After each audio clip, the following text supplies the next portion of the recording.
My ex-wife unfollowed everyone after the breakup. Every friend, every cousin, every familiar face from the life we used to share. But when I scrolled down to the very bottom of her list, there was exactly one name left standing. Mine. I'm Eli Marsh, a high school music teacher who fixes broken guitars in a garage that still smells, faintly like the bread she used to bake. And 18 months ago, I signed the papers that ended my marriage to Wren Caldwell. We didn't break up because we stopped loving each other. We broke up because grief got loud, and we got quiet because her bakery was dying, and so was Sunk Between, and one morning we simply ran out of words. So I did what you do after a breakup. I stopped looking. I told myself I'd moved on. But then a notification I hadn't earned lit up my phone, and curiosity dragged me to her profile, and that's when I saw it. She had erased everyone. The whole town. Her own sister. The followers who'd watched us fall apart in real time. All of them. Gone. Everyone unfollowed after the breakup, except me. So I asked her. I drove to the little bakery cart she'd just reopened, my heart hammering like I was 18 again, and I said the question out loud. Wren, why am I the only one left? And she didn't explain. She didn't look away, and she didn't say a single word. She just smiled.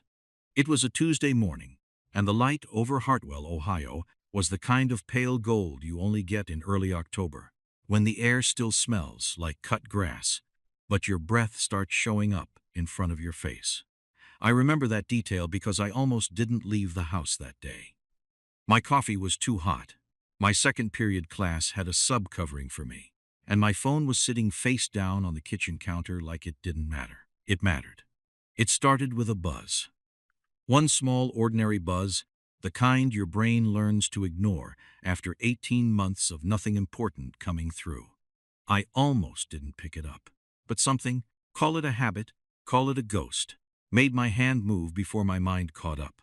The notification said, Wren Caldwell started following you. I stood there with my coffee mug halfway to my mouth, steam curling up past my face, and I read it 3 times like it was written in a language I used to speak fluently and had slowly forgotten. Started following you. Not Wren liked your photo. Not Wren commented. Started following, which meant somewhere along the last 18 months she had stopped. And that single word, started, cracked something open in my chest that I had spent a year and a half gluing shut.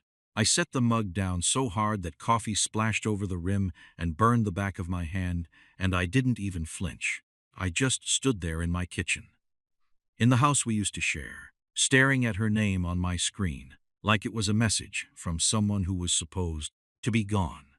Here's what you need to understand about Wren Caldwell. When we got divorced, she didn't do the dramatic thing. She didn't post some long paragraph about growth and new chapters with a sunset photo. She didn't block me out of spite. She just, quietly, slowly, over the course of a few weeks, vanished from every part of my online life. One day I noticed her name wasn't showing up anymore when I searched. I told myself it was for the best. I told myself that's what healthy people do. What I didn't know, what I couldn't have known, standing in that kitchen with burnt knuckles and a racing heart, was that she hadn't just unfollowed me. She had unfollowed everyone. I sat down at the kitchen table, the same table where she used to roll out dough at 5 in the morning before her shop opened. Flour dust still caught in the grain of the wood no matter how many times I scrubbed it, and I opened her profile. It loaded slow, like the universe wanted to give me one more second to turn back. Followers 1. I actually laughed, out loud. Alone in my kitchen, at 7:40 in the morning, I laughed, like someone had told me a joke I didn't understand, but knew was going to hurt later. 1 follower. I clicked it. It was me. My stomach dropped the way it does when you miss the last stare in the dark. That half second of nothing under your foot. That jolt of wait, what just happened? And I sat there staring at my own name on her tiny, almost empty list of 1. I scrolled up to her following tab next, hands not quite steady, telling myself there had to be some mistake, some glitch, some explanation that didn't mean what it looked like it meant. Following 1. Same name. Mine, Eli Marsh. Everyone else, gone. Her sister Daphne, who used to call me little brother, even though I was 4 years older than her. Gone. Her best friend since middle school, Priya, who cried more at our wedding than Ren did. Gone. The whole bakery community page she used to post her sourdough photos to, the one with 11,000 followers who watched her rise from a folding table at the farmer's market to a real storefront.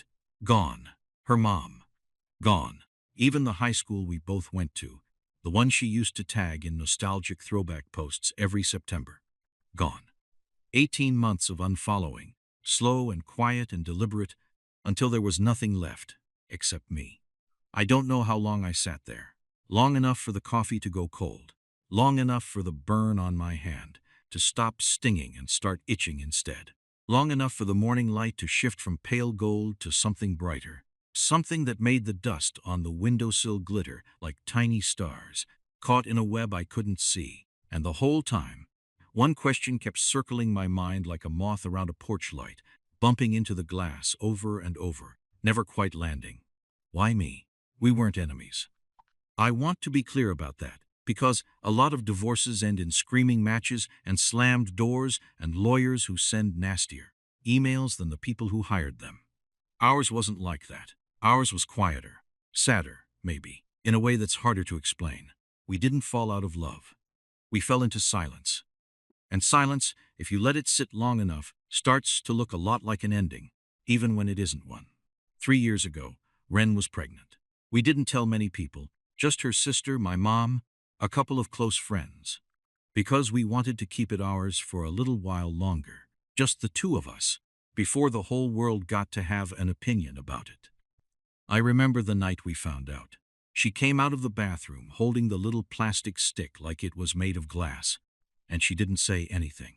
She just held it up, and her hands were shaking, and I dropped the guitar I was restringing. A 1968 Gibson someone had brought in with a cracked neck, and it hit the floor with this awful hollow thud, and neither of us even looked at it. We just stood there in the garage, surrounded by sawdust and old strings and the smell of wood glue, and we cried and laughed at the same time, the kind of crying laughing that doesn't make sense unless you've felt it. We picked out a name. We didn't tell anyone the name. That part stayed just between us, like a secret only the two of us were allowed to hold. And then, at 19 weeks, in a doctor's office that smelled like hand sanitizer and printer paper, a nurse went quiet in a way that nurses are trained not to do, and the world tilted sideways and never quite came back to level. I'm not going to walk you through every detail of that day. Some things don't need every detail to break your heart. Sometimes the outline is enough. The shape of the loss is enough, and filling it in further only makes it heavier for everyone carrying it. What I'll tell you is this. We left that office holding hands, and somewhere in the parking lot, without either of us deciding to, we let go. Not in anger, not in blame. It was more like our hands just forgot how to hold on. Like grief had filled up the space between our palms, and there wasn't room for both the sorrow and each other anymore. After that, Ren went quiet in a way I'd never seen before. She'd always been the loud one in our marriage, the one who sang off-key on purpose just to make me laugh, the one who left little notes in my guitar cases that said things like, "You're better than you think you are." But after we lost the baby, she went quiet. She started spending more and more time at the bakery. Like, if she just kept her hands busy with flour and dough and the rhythm of kneading, her mind wouldn't have room to wander somewhere dark, and I let her. That's the part I carry the heaviest. I let her disappear into that bakery because it was easier than sitting with her in the silence, easier than facing my own grief by watching hers. I told myself I was giving her space. Really, I think I was hiding. The bakery. She'd named it Caldwell and Crumb, after her last name, and a joke about how she always left crumbs everywhere had been her dream since she was 19 years old.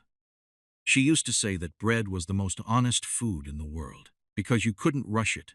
You couldn't fake it. You couldn't force it to rise before it was ready. Bread teaches you patience, she told me once, flour on her cheek, eyes bright in a way I hadn't seen in weeks. And patience is the only thing that gets you through anything that matters. but running a small bakery in a small Ohio town after a national chain coffee shop opened 2 blocks away with prices that undercut hers by half, that takes more than patience. It takes money. And the money, slowly, quietly, started running out. She never told me how bad it got. I found out by accident, going through old mail one night, finding notices from the bank that she'd hidden in a shoebox at the back of her closet, behind a pair of shoes she never wore anymore. Notice after notice, months of them. When I confronted her about it, gently, I thought, though I'm not sure gentle was how it landed, she didn't yell. She didn't cry, even. She just looked at me with this expression I'd never seen on her before, something between exhaustion and shame. And she said, "I didn't want you to feel like you had to fix it. Ren, I'm your husband. That's the whole point of." I know what the point is, Eli. Her voice wasn't sharp. It was worse than sharp. It was flat, tired in a way that went all the way down to the bone. I needed one thing in my life that I could still control, even if I was failing at it. At least it was mine. I think that's the moment I understood, really understood, that something had broken between us that I didn't know how to fix with words. Because for the first time in 5 years of marriage, my wife, the woman who used to leave notes in my guitar cases, was choosing to carry something alone rather than let me carry it with her. We tried counseling. 6 sessions, every Thursday evening, in an office with beige walls and a noise machine that played ocean sounds that neither of us found relaxing. The counselor, a kind woman named Dr. Phelps with reading glasses on a beaded chain, told us something I've never forgotten. She said, "Grief doesn't divide evenly. Sometimes it doesn't even arrive at the same time for both people. And if you're not careful, you can end up grieving completely alone, even while sitting right next to each other." That was us. 2 people sitting right next to each other, grieving completely alone. The bakery closed on a Friday in March. I remember because it was raining. Not a dramatic, movie-style downpour, just a thin, gray, persistent rain, the kind that soaks through your jacket without you noticing until you're already cold. Ren handed the keys back to her landlord on the sidewalk outside the shop, and I stood a few feet away, holding an umbrella I'd brought for both of us, and she didn't reach for it. She just stood in the rain, letting it fall on her, watching the landlord lock the door to 5 years of her life, and she didn't cry. I think that's when I knew, not in some big dramatic moment, just in that quiet, rainy second on a sidewalk, watching my wife stand still while the world moved around her, and not reaching for the umbrella I was holding out for her. We separated 2 months later. The divorce was finalized 6 months after that. There was no big fight, no affair, no betrayal, nothing you could point to and say, that's what killed it. Just 2 people who loved each other, who had loved each other since they were 22 years old, slowly running out of the kind of words that could bridge the distance grief had carved between them. The last time I saw her, really saw her, not just a photo on a screen, was the day she came to pick up the last of her things from the house.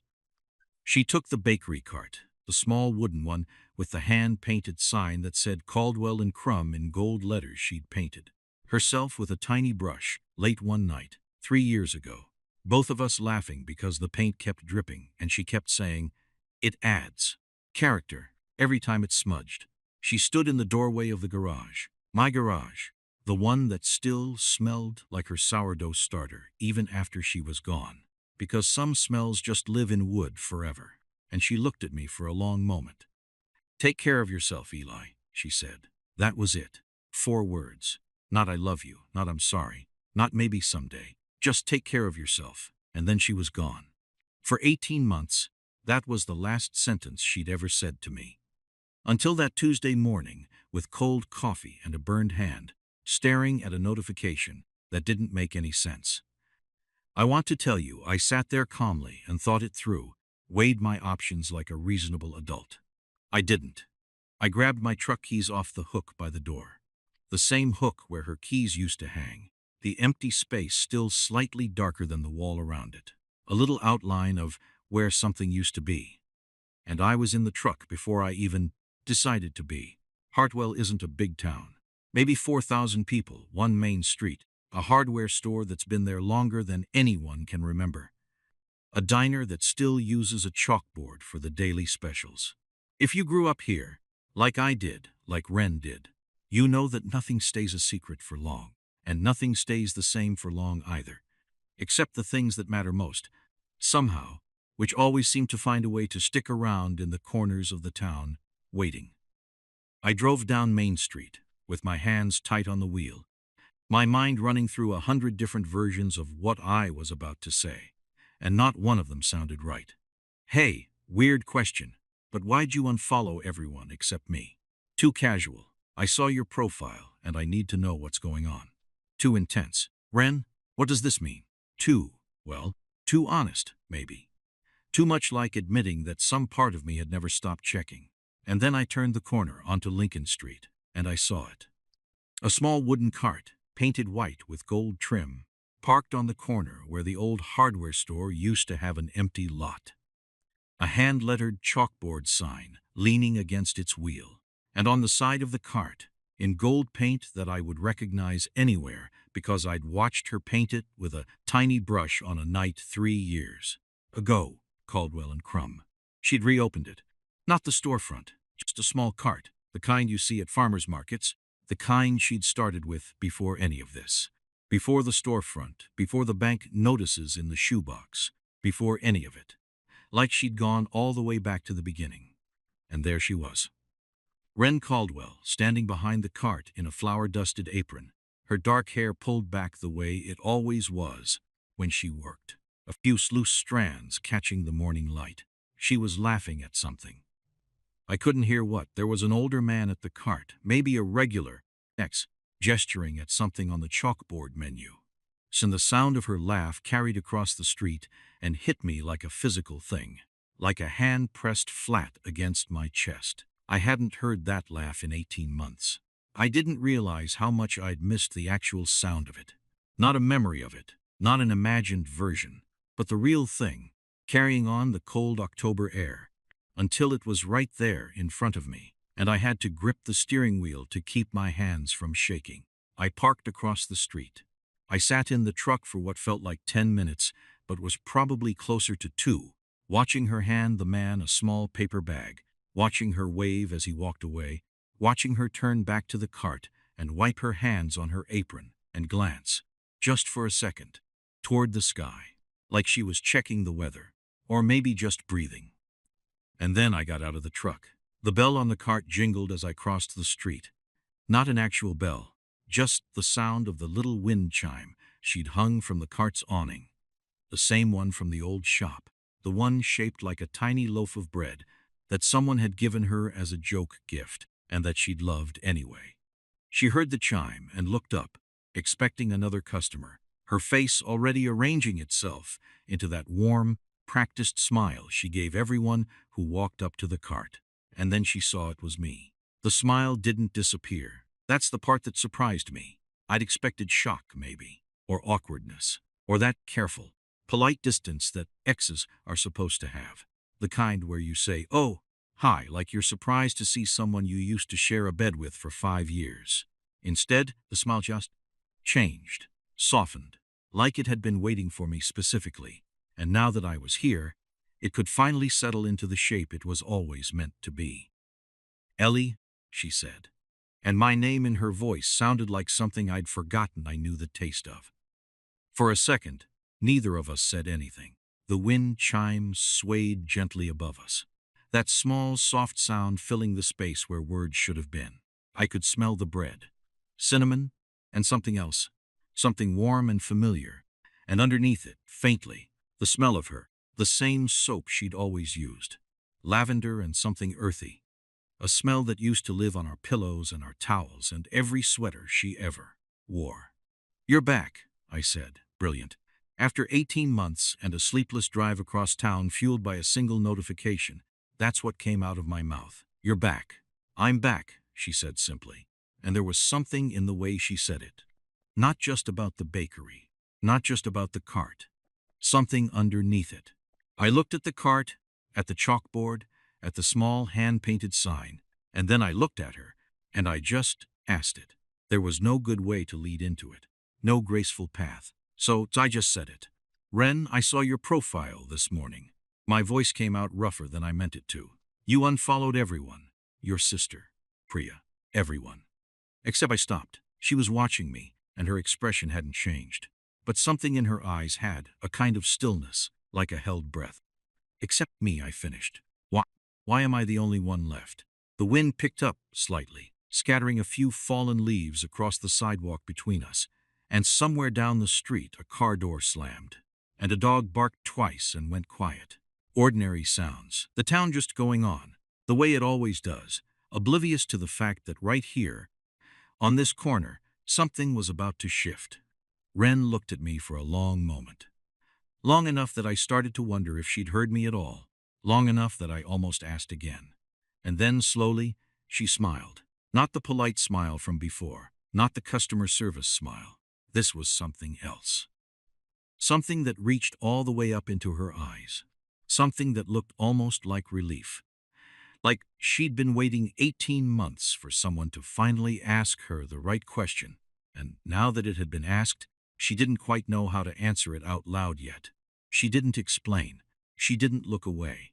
She just smiled and reached down and picked up something from beneath the cart's counter. Something wrapped in brown paper, tied with a piece of string, like she'd been keeping it there, waiting for longer than made any sense.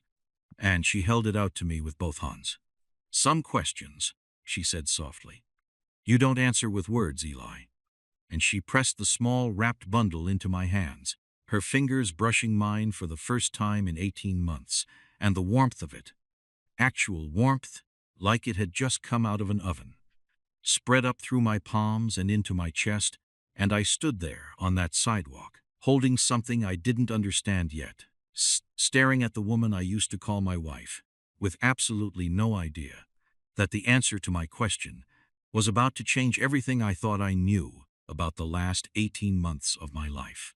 I stood there on the sidewalk with the small brown paper bundle warm in my hands, and for a second I didn't move, didn't breathe.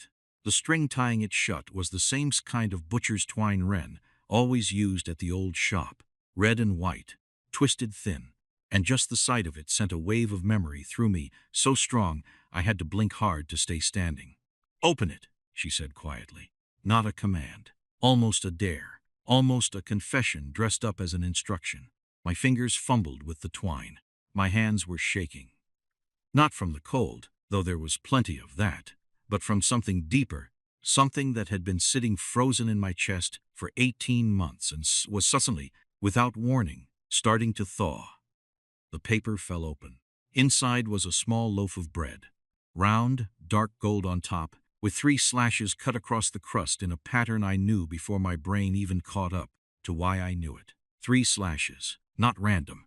3 lines crossing near the center, forming a shape, a small, simple shape, the kind a 5-year-old might draw, the kind that doesn't mean anything to anyone in the world except the 2 people who once agreed, in a hospital parking lot they never wanted to remember, that it would mean everything. It was the symbol we'd picked, for the name we never told anyone. The one we'd whispered to each other in the dark, just once, before the world took it away from us. I looked up at her, and my throat had closed so tight I couldn't make a sound. You remembered, I finally managed, and my voice cracked right down the middle of the word. Ren's eyes were glassy now, but she wasn't crying. Not yet. She was watching me the way you watch someone open a door you've been standing behind for a very long time, terrified and hopeful all at once. I never forgot, she said. Ellie, I cut that into every loaf I baked, every single one, for 18 months, in the storefront before it closed, and then in my kitchen at my mom's place, and now here on this cart, every loaf. Why? Because, she said, and her voice dropped lower, like she was telling me something she'd rehearsed 1,000 times in her head and was only now, for the first time, saying it out loud to the one person it was meant for. I needed something of ours to keep existing, even if it was small, even if no one else ever noticed it, even if you and I never. She stopped, swallowed, started again. I couldn't keep being your wife. I couldn't even keep being your friend, not the way things were. But I couldn't let that disappear too. not on top of everything else we'd already lost. The wind chime swayed above us again, that soft, small sound, and somewhere down the block someone's screen door slammed, and a kid laughed, and the whole ordinary world kept turning around us while I stood there holding a piece of bread that felt heavier than anything I'd carried in 18 months. And the unfollowing, I said slowly, piecing it together even as the words left my mouth. That wasn't about cutting people off. No. She shook her head, and a strand of hair fell loose from behind her ear, and she didn't push it back. It started right after the divorce was finalized. I was scrolling through my phone one night. I couldn't sleep. I never could sleep those first few months, and I saw a photo. Someone from town, someone I barely knew, had posted something about us. About the divorce. Just gossip. The kind people don't even mean to be cruel with, but it cuts you open anyway. And I thought, I can't do this. I can't keep watching the world have opinions about the worst thing that ever happened to me. So you left. So I left, she agreed. First I unfollowed her. Then I thought, well, if she's seen it, other people have probably seen it too. And I just kept going. One person led to another. My cousins, the bakery community page, God, that one hurt, because those people had watched me grow that shop from nothing. And I loved them. But every comment, every thinking of you, every little heart emoji felt like someone pressing on a bruise that hadn't even started to heal yet. She paused, and for the first time, her composure wavered, just slightly, just at the edges, like a held note starting to shake. Then I unfollowed Priya, she went on, quieter now. And that one took me 3 days to actually do, because Priya's been my best friend since we were 12, Eli. 12. But every time she posted something, a photo of her and her husband, a photo of her kid's birthday party, anything happy, I felt this ugly little twist in my chest. Not because I wasn't happy for her, I am, but because it reminded me of everything I thought I was supposed to have, and didn't anymore. And I hated feeling that way about someone I loved. So I took the option away. I unfollowed her so I'd stop hurting both of us. Her, by never reacting to her posts, and me, by torturing myself with them. And your mom? Ren's smile faltered just for a second into something sadder. My mom kept asking when I was going to get back out there. Every phone call. Have you met anyone new, sweetie? Like the fastest way to heal a wound is to slap a new bandage over it before the old one's even off. I love her, but I needed her to stop asking. Unfollowing felt easier than having that conversation for the 100th time. And me, I said. She looked at me then. Really looked. The kind of look that strips away 18 months in half a second, the kind of look that goes straight past the flower on her cheeks and the tired lines under her eyes and lands directly on the person underneath, the one I used to know better than anyone. You, she echoed softly. Ellie, I went through that entire list, every single name, and every time I got to yours, my thumb would hover over the button. I just couldn't. I told myself it was because we needed to stay civil, for practical reasons. Splitting up the storage unit, signing the last paperwork, whatever. I told myself a dozen different reasons, but none of them were the real one. What was the real one? She took a breath. Behind her, steam curled up gently from a tray of bread cooling on the back ledge of the cart, and the smell of it, warm, yeasty, faintly sweet, wrapped around us both like something alive. The real reason, she said, is that some part of me, some stubborn, quiet, ridiculous part of me that I never told anyone about, not even my therapist, never stopped hoping that one day you'd notice, that you'd see it, that you'd ask exactly the question you just asked me. Her voice trembled, just slightly, but she didn't stop, because I didn't know how to call you and say, I think I made a mistake. I didn't know how to show up at your door and say, I'm not over you, and I don't think I ever will be, and I don't know what to do with that. But I thought, if I left you there, if I left that one light on, in this small, stupid, almost invisible way, maybe someday you'd find your way back to it, on your own, without me having to ask. The street around us seemed to go very quiet. Even the wind chime stopped, like it was holding its breath, too. 18 months, I said, and my voice came out barely above a whisper. Ren, I checked your profile 100 times in the first few months. maybe more. I told myself I was just curious, just making sure you were okay. But I never reached out because I thought. My voice caught, and I had to force the rest of it out. I thought you didn't want to hear from me. I thought I was the last person you'd want a message from. You were the only person I wanted a message from, she said. And now the tears did come, sliding down quickly, and she didn't wipe them away. But I was scared, Eli. After everything, after the baby, after the bakery, after the divorce, I felt like I had nothing left to offer anyone, especially not you. What was I going to say? Hey, remember me, the woman who fell apart and took us both down with her? I didn't think I deserved to ask you for anything. Not even 5 minutes of your time. That's not what happened, I said. And something in me, something that had been clenched tight for 18 months, finally let go, all at once, like a fist unclenching after holding on too long. Ren, we didn't fall apart because of you. We fell apart because grief is the loneliest thing in the world, and neither of us knew how to let the other one in while we were drowning in it. That's not your failure. That's not anyone's failure. That's just what grief does if you let it sit in silence long enough. She let out a small, shaky laugh that was half a sob. Dr. Phelps used to say something like that. Dr. Phelps was right about a lot of things, I said, and for the first time in 18 months, I felt something close to a smile pulling at my own mouth. We should have listened to her more. For a moment, we just stood there. Two people who used to share a bed, a home, a name on a mailbox, a name they never got to give to someone else. Standing on a cold sidewalk in October, a small loaf of bread with a secret carved into its crust held between us like a bridge. Neither of us had been brave enough to build until now. Then Ren said something that knocked the breath clean out of me. I'm moving, Eli. The words landed like a stone dropped into still water, and I felt the ripple of it spread through my whole chest. What? My aunt, my dad's sister, out in Portland. She's been wanting me to come work with her.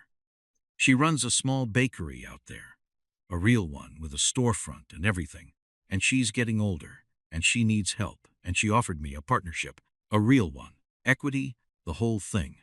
Ren's eyes searched my face, like she was trying to read how I was taking this, even as she kept going. Like the words had been bottled up so long, they were spilling out now whether she wanted them to or not. I said yes 3 weeks ago. I'm leaving in 11 days.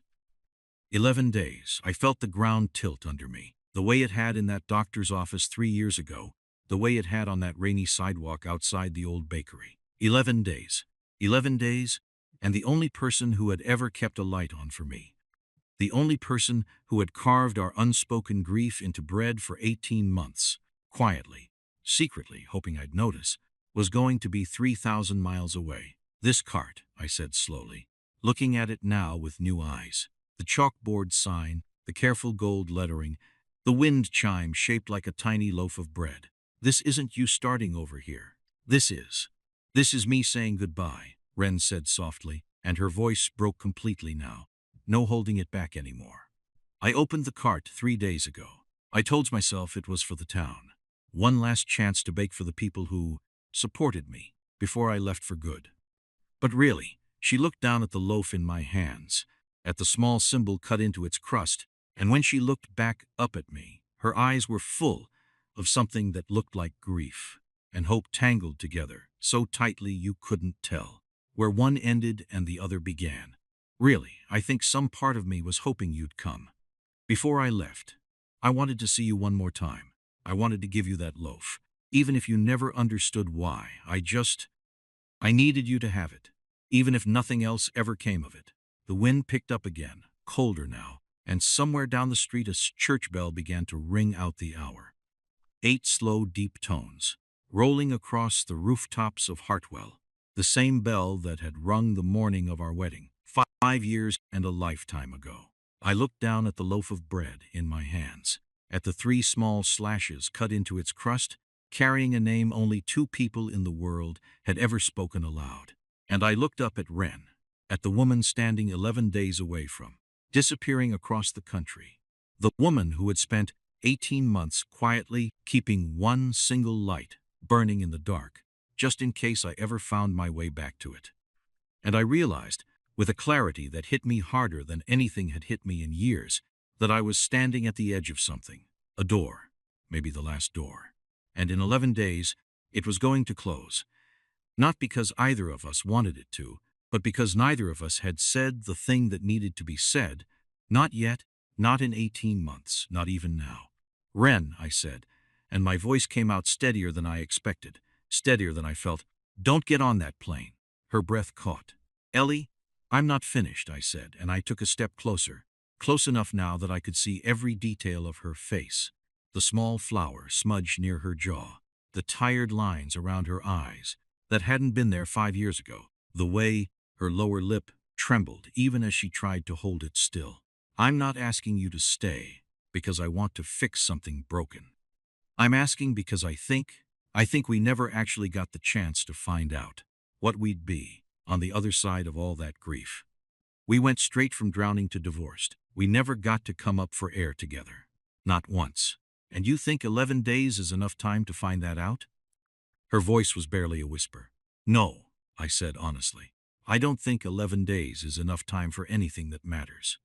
But I think it's enough time to start." And I think I had to stop, take a breath.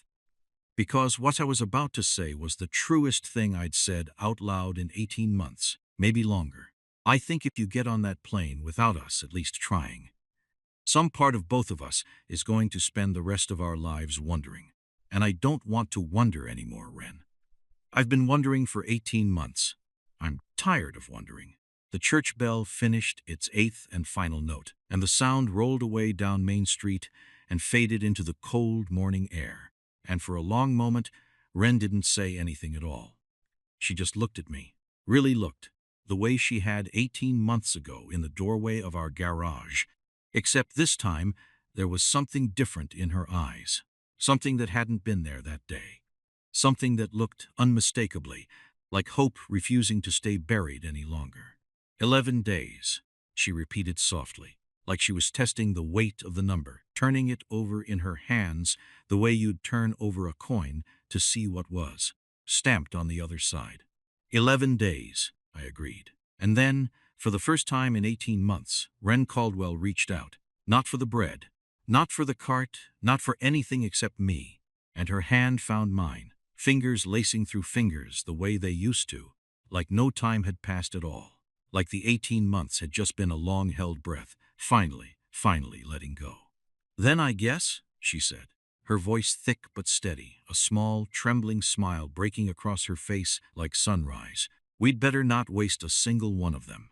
Behind us, the wind chime stirred again, that small, soft, bread-shaped chime, and somewhere above Hartwell, Ohio, the October sun broke fully through the clouds for the first time all morning, spilling gold light across the sidewalk, across the cart, across the two of us standing there with our hands locked together and a small loaf of bread between us, carrying a name we'd never spoken aloud to anyone else, and a promise that, for the first time in 18 months, felt like it might just have 11 more days to become something neither of us had dared to imagine.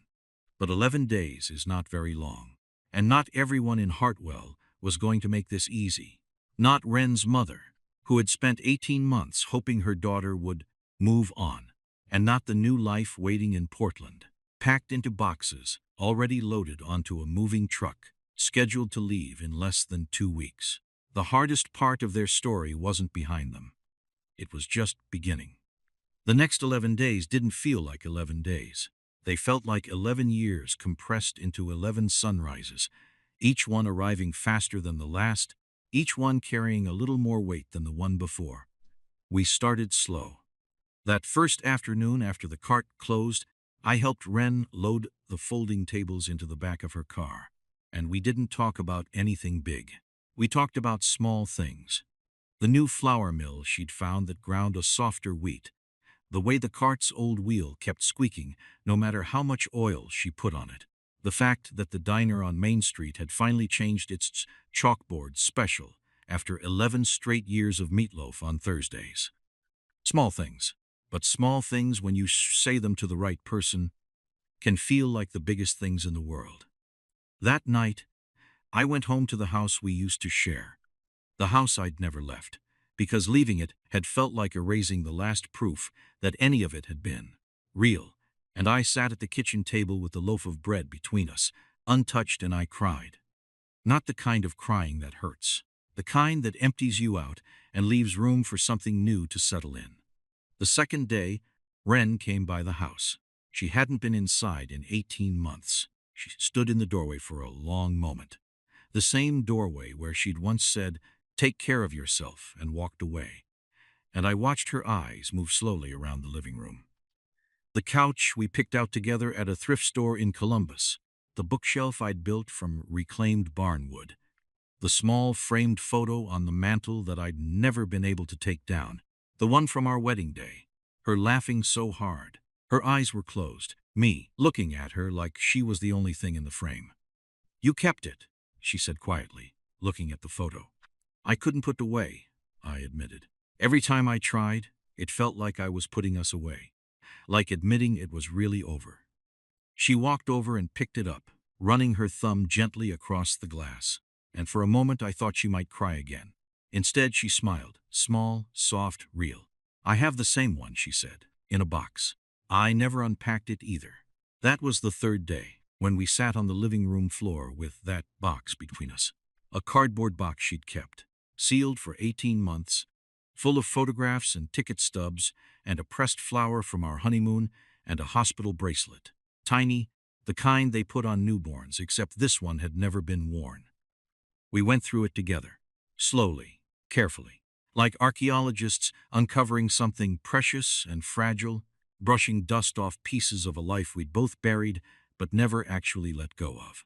We cried more that day than we had in the 18 months combined. But it was a different kind of crying. The kind that two people do together, instead of two people doing it alone in separate rooms of the same house, which is, I think, the loneliest kind of sadness there is. The fourth day, Wren's mother found out. I wasn't there when it happened, but Wren told me about it that evening, sitting on the back porch with 2 mugs of tea going cold between us, the autumn air sharp and clean. She wasn't angry, Wren said, staring out at the yard, at the maple tree that was just starting to turn orange at its edges. That's the part that surprised me. I thought she'd be angry. Instead, she just looked at me and said, "Wren, baby, I love you. But I watched you cry yourself to sleep for a year. I watched you disappear into that bakery and barely come up for air. And now you're telling me you're staying for him? After everything?" I felt my chest tighten. "What did you say?" Wren turned to look at me, and there was something steady in her eyes now. Something I hadn't seen in a long time. Not even before the divorce. Not even before the baby. Something that looked like certainty. "I told her," Wren said, "that staying wasn't about going backward. It was about finally going forward. Together, instead of apart. I told her that for 18 months, I thought moving to Portland was moving on. But really, it was just running. Running from the grief. Running from the bakery. Running from this town. Running from you. And I'm tired of running, Mom. I want to stay somewhere because I choose it. Not because I'm scared of what happens if I don't leave." And she cried, Wren said, smiling faintly, eyes glassy. And then she said, "Well, I suppose I'll have to find someone else to ask about grandbabies then, won't I?" I laughed. A real laugh, the first one that had come easily in days, and Wren laughed too, and for a moment, sitting there on that porch with cold tea and a cooling October evening settling around us, it felt like maybe, just maybe, the hardest parts were starting to soften. But the 6th day brought something neither of us had prepared for. Wren's aunt called from Portland.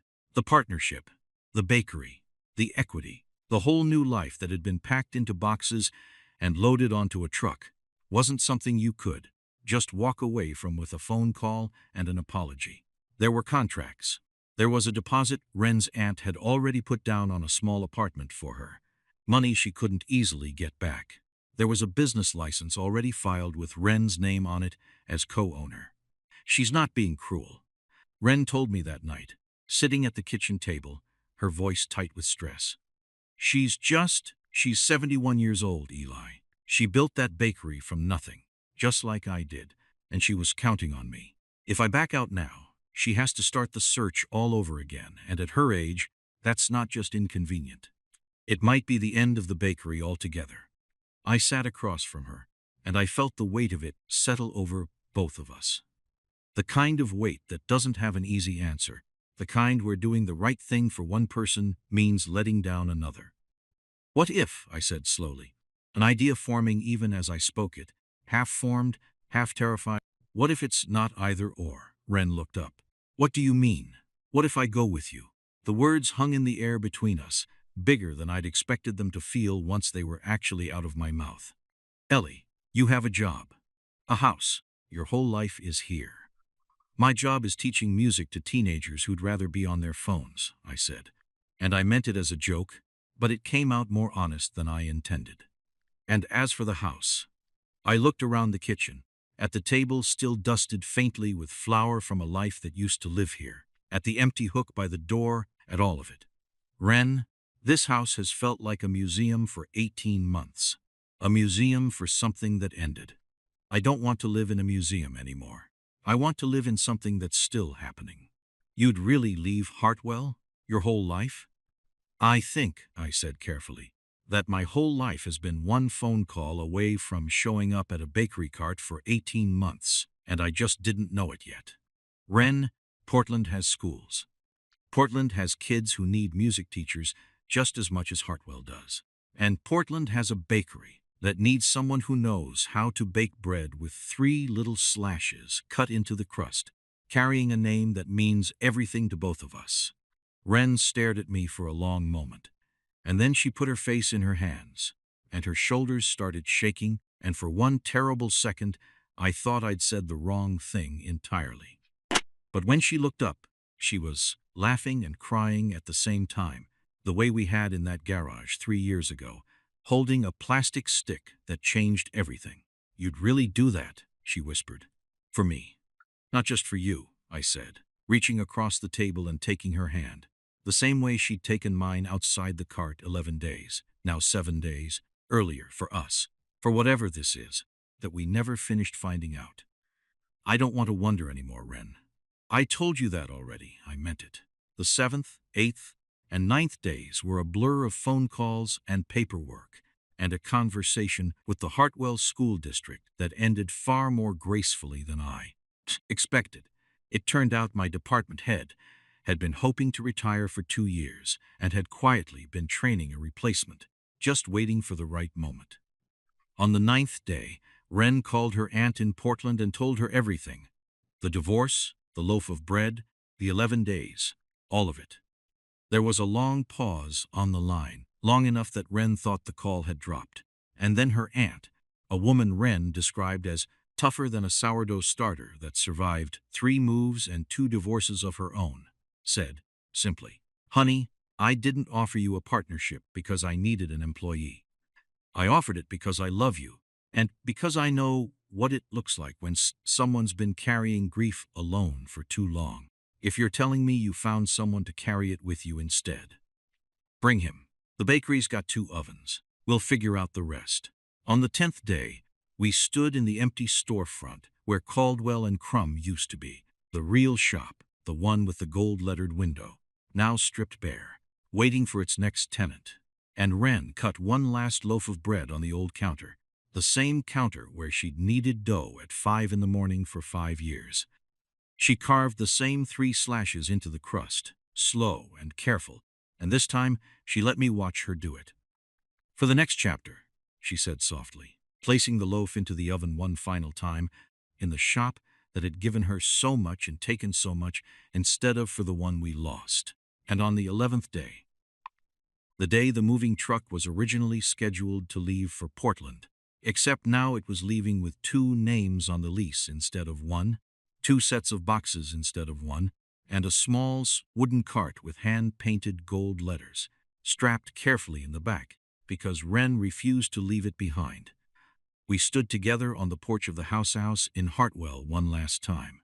The maple tree in the backyard had gone fully orange now, its leaves drifting down in slow spirals onto the grass, and the morning air smelled like wood smoke from someone's chimney down the street, and somewhere a dog was barking at nothing in particular. and the whole ordinary world kept turning around us, the same as it always had. Except this time, we weren't standing here saying goodbye. We were standing here saying, see you on the other side. Ready? Wren asked, lacing her fingers through mine. I looked at her, at the flour-dusted apron folded carefully on top of one of the boxes, at the small loaf of bread sitting on the porch, railing between us, its crust marked with 3 small slashes that carried a name only we would ever know. A name that had once meant the end of something, and now, somehow meant the beginning of everything else. Ready, I said, and we walked down the porch steps together, toward a truck pointed west, toward a city we'd never lived in, toward a bakery with 2 ovens and an aunt who understood grief better than most therapists ever could, toward a life neither of us had planned but both of us, somehow, had never stopped hoping for.